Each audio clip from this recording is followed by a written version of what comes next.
Hello and welcome back to Europa Universalis 4. I am Lord Forwind, here playing as the mighty Manchu. So, last episode we killed Buryata and fought a very large war versus the Ming, which went in our favor, which is kind of amazing. So we managed to beat them up. We managed to regain one of our provinces overall. Sadly, we are currently suffering through a lot of corruption. Wow, I need to do something about that. And we managed to take the gold mine from Buryata, and more importantly, though, we managed to damage the Ming to at least a decent degree that they're not going to get a reform passed anytime soon. And we didn't lose too much in the process. Our next war is going to be against Korea-Yeren. Entirely sure which. Or we could go after Mongolia and the Orate Horde. They are protected by the Ming, so in order to get away with that, we would have to become their tributary. And they are not happy with us in the slightest, the Ming, which is a shame, because we actually want to be their tributary again, unless somehow we can get above 300 development in the meantime. We have 6 years on a truce with them. 6 years to figure out how to beat back the mighty Ming Empire. To be fair, we could probably take on the Ming and do a fair showing of it. The key point, though, is we want to unite the Yeren tribe, which will give us another 10% morale. Oh, that's nice, another conversion. In the meantime, however, we are pretty much going to try and reduce our expenses to the lowest possible level. Try and get our tech up as high as possible. Military tech specifically. Keep the Ming relatively under control. Ming are attacking the Chagatai. I guess that's fine with me. The truce with me will last 4 or 5 more years, at the end of which I could attack them if I wanted to. Hopefully in that 5 years, not only do we not fall heavily into debt, but we also have some army professionalism so that we can rebuild our armies and our manpower, because we've lost quite a bit in our recent wars.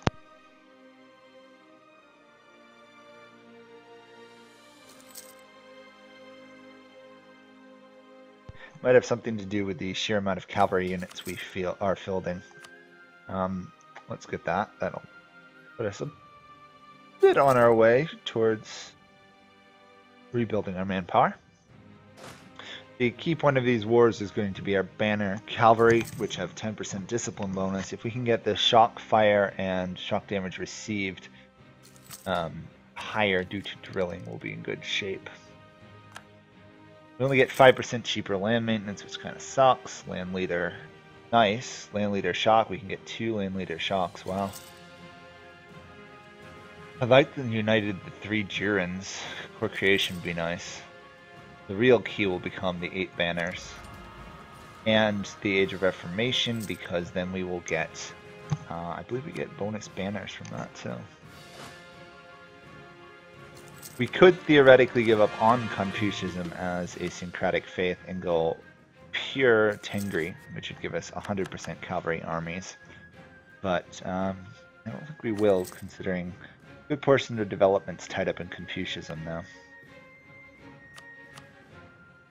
As in a really good amount. Most of our southern provinces, at least. Yeah, we're not going to try and develop the Renaissance anytime soon. Well, we will wait on that.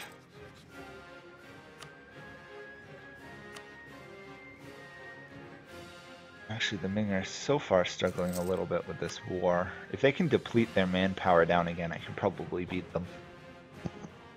They have no cavalry whatsoever to speak of. There we go. Nicely embezzled amount of money will hopefully keep us from going bankrupt in the meantime. We will core that province. And once that's done, really good shape. Gotta actually make states out of these lands I own. This one will be key. The gold mine will be very useful. Sadly, I don't have any way to give it to like merchants or something. This kind of sucks. I'd also like to pick a fight with Yeren and Korea. I think I could beat Yeren and Korea. Probably not. How many troops does Korea have? 14,000. We've got a lot more.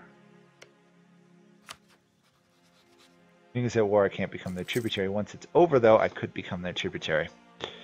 That might be a very viable option.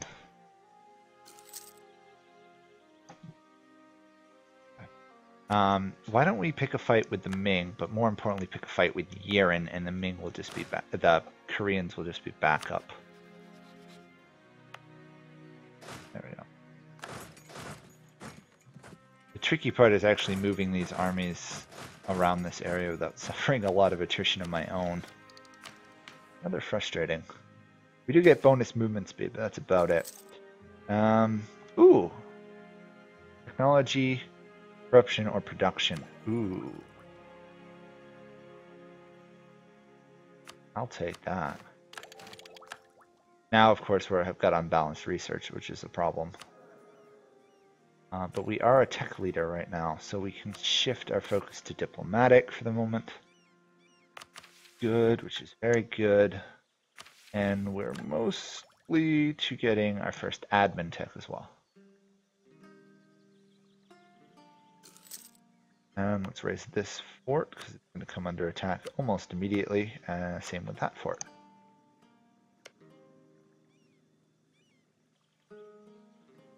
Our armies have rebuilt, so let's attack Yeren.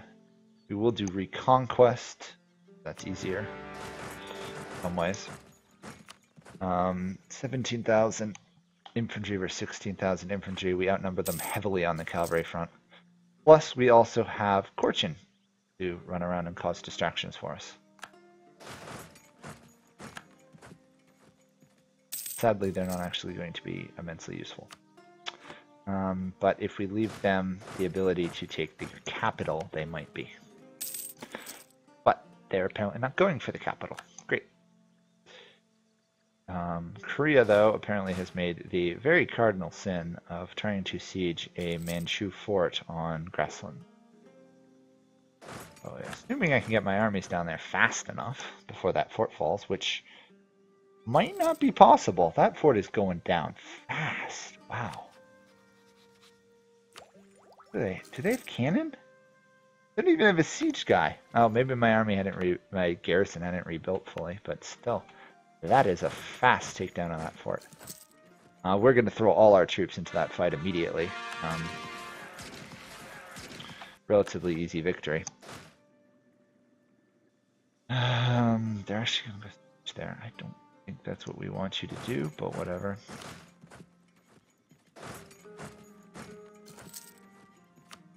That evens the odds a little bit. What have we got here? Confucian fleets alienated. No, we are definitely going to alienate the Confucians rather than our native ones, because otherwise we lose 10% morale, which is huge. Traditionalist strength, I think. We are in debt, which means I need to raise the war taxes, which should help for a while. Offer them something to drop their demands. Yes, I will do that. I got my generals wrong again. One has a siege ability, the other one does not. Take the admin power hit, actually.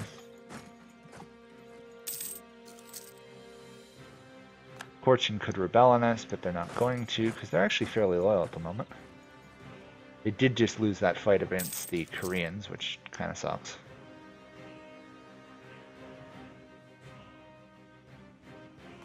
If we can take this fort, we'll be in good shape.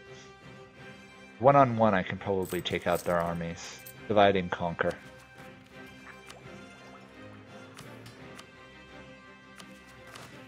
I actually could have a larger army, which we can't even support our current army, so that's not really an issue. China is still actually fighting to try and win that. Interesting. many troops are they down to? 75,000. Okay, so they're actually winning. It's just taking them a long time to get there. Ooh, that's bad. Korchin's capital fell. And my fort down there is going to fall. Okay, I can't let my capital, though, fall. But considering I'm at 35%, if they get to 42% without me taking this, I will be very annoyed. Will be very annoyed. Yes, I know we lost that siege. Not overwhelmingly worried about it. Although I'm starting to get worried about whether I'll take a 35 siege fort before they take a negative 21. There we go. And now we can march south. The nice thing is I'm going to be able to demand all of this land from them. The negative part is I have to figure out a way to peace out Korea first. Let's quickly create Buryata into a state.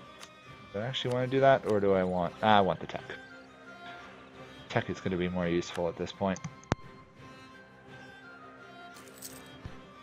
Sorry, I thought somebody said something. That is actually an easy victory for me, and a relatively easy victory again. Cool. Let's move troops to there. You are the siege guy, so let's move you up there. Oh, apparently we're also going to catch a unprotected Korean army and smash it. Wow, that's lucky. And they virtually have no troops. Wow, okay. About as wonderful as you get. Obviously, Yeren can raise troops over there, but not too concerned about that. The next goal has to be occupy Korea. I will definitely want this Korean fort. If I can take their mountainous region, then the next war I can just fight Korea in their homelands, which are mostly farmlands. So I get the huge shock bonus of the nomadic hordes. The Ming are dominating towards us, but they still can't demand loyalty at the moment because they're at war. That works. And they are getting some gain. I don't think it's going to be enough for them. Let's strengthen the government a little bit there. We don't actually have any provinces we can even convert if we wanted to.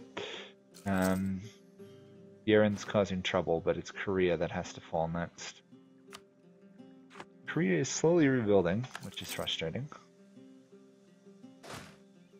Let's put our troops on their border, see if we can burst our way further down there. The Ming won't attack us, I don't think, without demanding tributary status again, I hope. If they do, I don't know what I'll do. Probably attempt to fight and lose, but we'll see. At least we got our siege general on the province that needs to be sieged. Unfortunately, it's also our ruler. He's doing pretty well. He's secretive.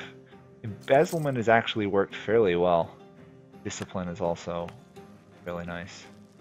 Just wish I could take this fort a lot easier. Taking this fort from the Ming actually has been a godsend in the future because this is a grasslands fort, so I can pretty much just keep smashing them over and over and over on that fort in the future wars. Hopefully, fingers crossed. See how that goes.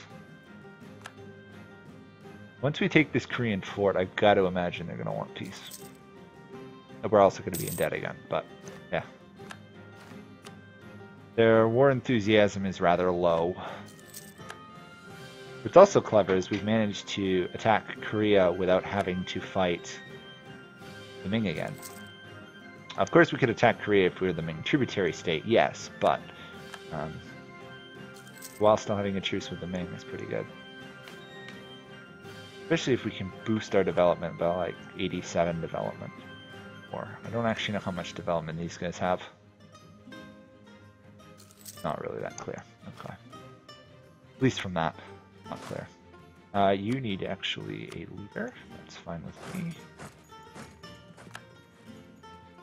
The other thing is if I fight a future war against the Ming, I can occupy these two provinces and they really have to go out of their way to get them back.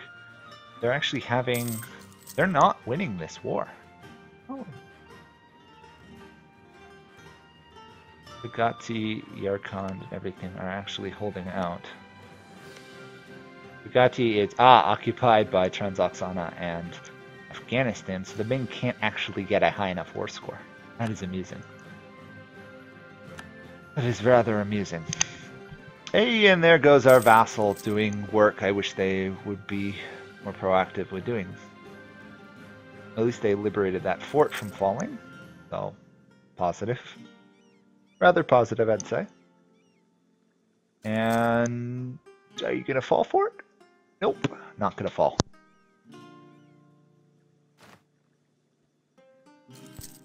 And there we go. Okay, Korea. Come on, buddies, let's talk. Surrender. Not yet, apparently. Okay. Oh.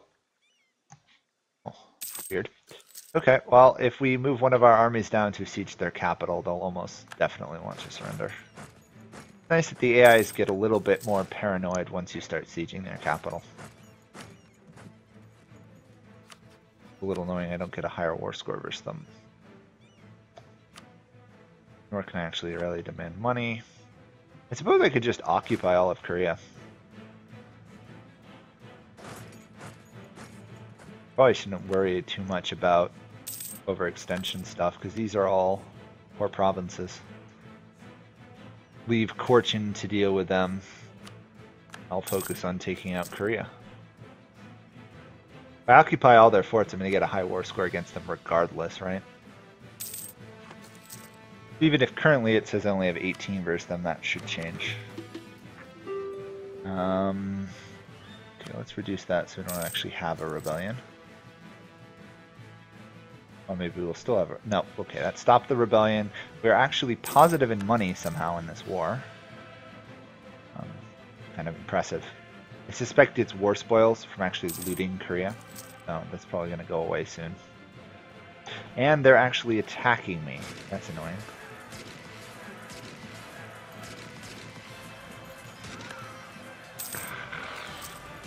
Smart AIs.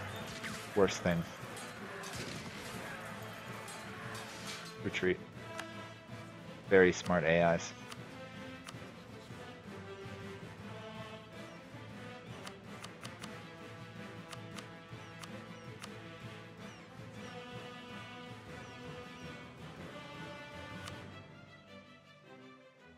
Two provinces, but I want the fort. I really want that fort.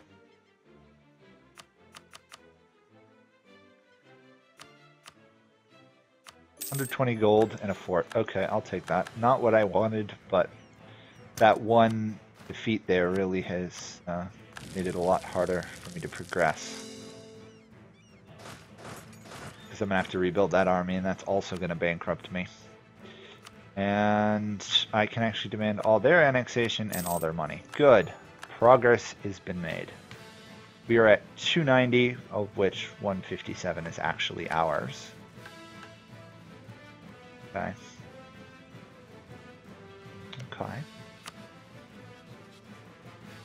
Okay. I might have to go after the Orate Horde next. Or I actually attack China itself. I might actually attack China itself. Once my army rebuilds. Of course. We are now a great power, which is amusing. And I can start annexing Cochin, which I will do. Because I get half of our vassals, right? So if I get 66, that'll push me over 300. It's going to take 15 years, though. Bit frustrating. Plus, I actually have to go smash that rebel army.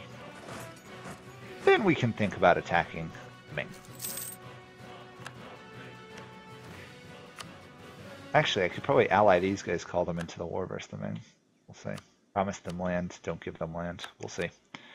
Worst comes to worst, I can always make peace with the Ming and then go after the Orate Horde, break their alliance with them.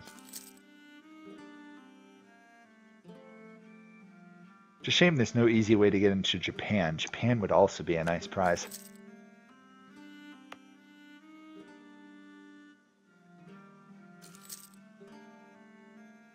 Okay, there's that dealt with.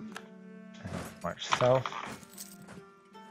Are the Ming still in this war? The Ming have actually pieced out of that war, which means if I'm going to attack them, this has to be now. Okay, well, on that note, we will end this here because we're at about 20 minutes. And I will see you all next time as we attack the Ming. Yeah, we're going to actually attack the Ming, which is probably very stupid. But I will see you guys all then. Thanks for watching. Bye for now.